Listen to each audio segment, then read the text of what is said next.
Kimura.se, UFC 145, on location here in beautiful Atlanta, Georgia, and I'm joined alongside the head coach and trainer for John Jones, who will be fighting Rashad Evans come this Saturday, April 21st.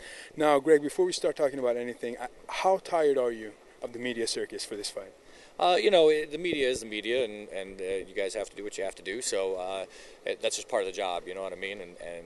So it's the same questions over and over, but that's the job. The repetitive questions, are they getting to you any at all? No, not really. I'm kind of used to it. Usually it's the same questions for every fight. So you just know what the questions are going to be, and you go for it. Hopefully these won't be as generic as you've been hearing for the last couple of months. Let's talk a little bit about the primetime show. I mean, it was obvious that the relationship you had with Rashad was something that you nurtured and something that you cared for, and it was really, really clear that it was something that you wanna grasp onto after this fight. However, Mike Winkeljohn was kind of feeling hurt of the circumstances. Tell me a little bit about that.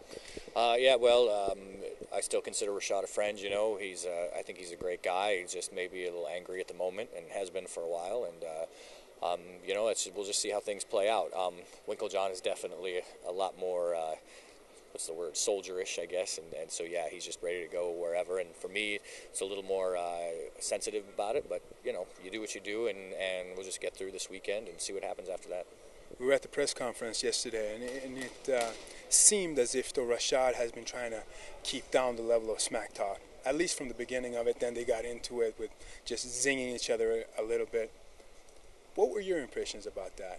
Tell me about that old cordial relationship. They used to call each other brothers, and now they're zinging each other a little bit less. I'm hoping they're just calming down, you know what I mean? They're going to fight, so it's not like they have to say a lot more, and they've already, for the last couple months, have been doing nothing but talking, so I'm sure they're both kind of sick of it. You're being the master strategist coach that you are. Huh. Well, that's true. How many Coach of the Year's honors have you been receiving? There's a couple of them in there. There's a couple of them. So hence the word master strategist. Now, coming into this fight, obviously you know Rashad Evans in and out. What have you been trying on training specifically? Well, I can't say it because, it would give away our game plan, but it wouldn't matter. I guess the relationship beforehand doesn't matter too much because what we would do is break him down on film anyway, and so the personal relationship doesn't matter that much because I always come at the fights the same way, and I didn't want this to be any different. So even though I do know him very well, it didn't have much bearing on what I wanted him to do. Rashad's been working out over at the Jaco Hybrid Training Center with guys like Mario Sperry, a who's who of UFC talent and UFC prospects. Do you think that would, the amount of sparring partners that are there, is that something that you can compare to any other place in the U.S. right now? Yeah, our place. We've got more UFC fighters than I think anybody, so yeah.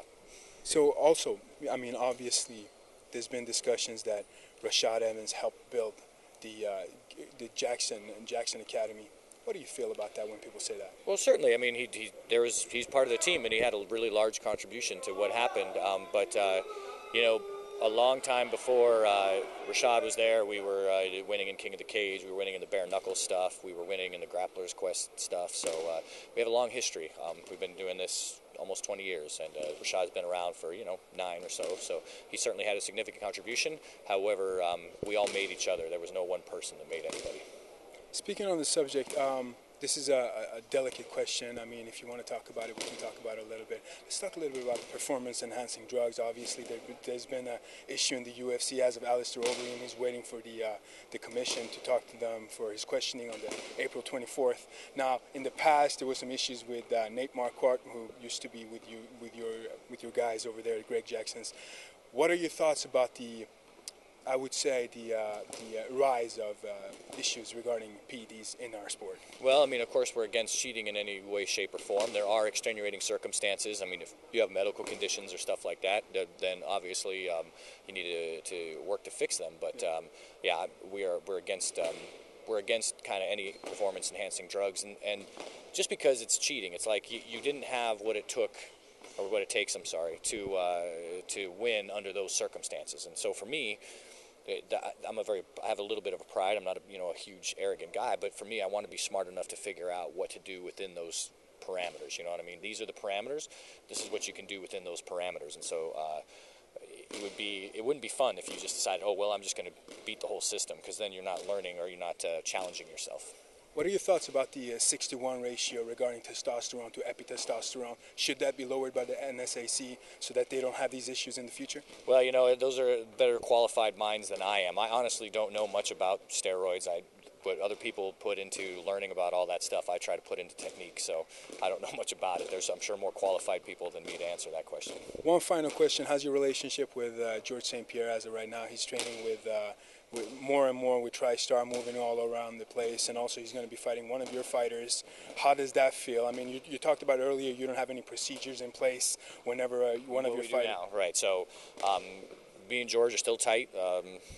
It's always been that way. He's always lived in Montreal. He's always traveled around. I think people are probing for weaknesses now, like anything that they can get, but it's business as usual with George. He's a great guy.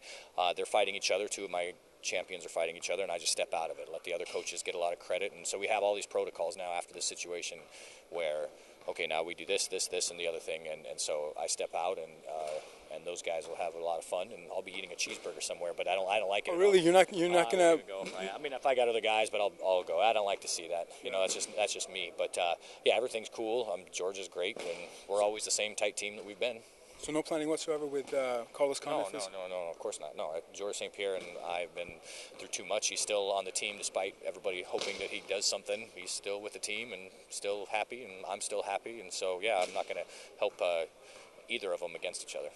Thank you so much for taking time. Thank you so much for shedding some light on the situation. I know you want to get back to John Jones. He's actually the one screaming and hollering over there at the mat. For Kimura.se, my name is Milad Sullivan, and as always, thank you so much for watching.